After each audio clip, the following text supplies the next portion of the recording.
খুলনার কয়রা উপজেলার বাগালী ইউনিয়নের ঘুগরাকাঠি গ্রাম। প্রায় ২,০০০ পরিবারের এই গ্রামে একসময় প্রায় ২০ একর আয়তনের একাধিক খাল ছিল কৃষি ও মৎস্যের প্রধান ভরসা।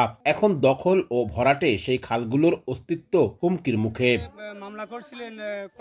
গ্রামের ভেতর ও চারপাশ দিয়ে বয়ে যাওয়া খালগুলো কয়েকটি পরিবারের দখলে রয়েছে বলে অভিযোগ স্থানীয়দের। কোথাও খাল ভরাট করে জমি তৈরি করা হয়েছে, আবার কোথাও ভরাট খালের উপর নির্মাণ করা হয়েছে বসতঘর।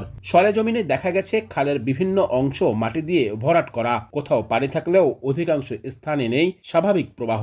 এখানে আমরা বহুত মাছ মারিছি, শুধু আমরা না, আমাদের বাচ্চারাও মেরেছে। খালটা খাস খাল ছিল। ওরা বাদী হয়ে মামলা করেছে, আমরা তার কন্টেস্ট করে ওরা হারিয়ে গেছে, তদবিরভাবে খারিজ আপিল করেছে, জজ কোর্টে খারিজ হয়ে গেছে। এসব খাল থেকে মাছ ধরা তো দূরের কথা, কৃষি কাজের জন্য পানি সংগ্রহ করতে পারছেন না স্থানীয়রা। খালের মুখ ও বিভিন্ন অংশ বন্ধ থাকায় বর্ষা মৌসুমে দেখা দেয় তীব্র জলাবদ্ধতা। এতে ভেসে যায় মাছের ঘের, ক্ষতিগ্রস্ত হয় কৃষি জমি, সৃষ্টি হয় নানা সামাজিক ও অর্থনৈতিক সংকট। পানি নিতে দেবে না, মাছ মাটি দেবে না, দেখেন ঝানে ঝানে পুকুর কেটে তুই। তারা এই খালের জায়গা দখল করে ঘরবাড়ি নির্মাণ করার কারণে পানি সত্যি পারতেছে না। ভুক্তভোগীদের অভিযোগ, আজিজুর রহমান সানা ও তার ভাই সহ শরিকরা দীর্ঘদিন ধরে এসব খাল দখল করে রেখেছেন। তবে অভিযুক্ত পরিবারের দাবি, খালগুলো তাদের মালিকানাধীন এবং তারা নিয়মিত খাজনা দিয়ে আসছেন।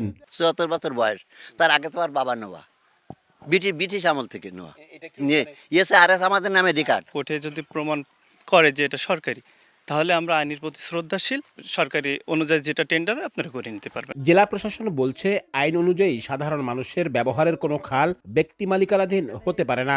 অভিযোগের প্রেক্ষিতে ব্যবস্থা গ্রহণের পদক্ষেপ নেওয়া হয়েছে বলে জানায় জেলা প্রশাসন। তদন্ত কমিটি খুব দ্রুততা সময়ের মধ্যে একটু দিক, আর রেকর্ড যে কারেকশনের যে বিষয়টা, সেটি যদি ব্যক্তির মালিকানায় থাকলে তাহলে আইনগতভাবে সে একটু তার দেখাবে, অধিকার দেখাবে। আবার খাসকরণের জন্য একটু সময় লাগে, সেটি আমরা করব। কয়রা উপজেলার ঘুগরাকাঠি গ্রামে প্রায় ১০,০০০ মানুষের বসবাস। আব্দুল্লাহ আল মামুন রুবেল, সময় সংবাদ, খুলনা।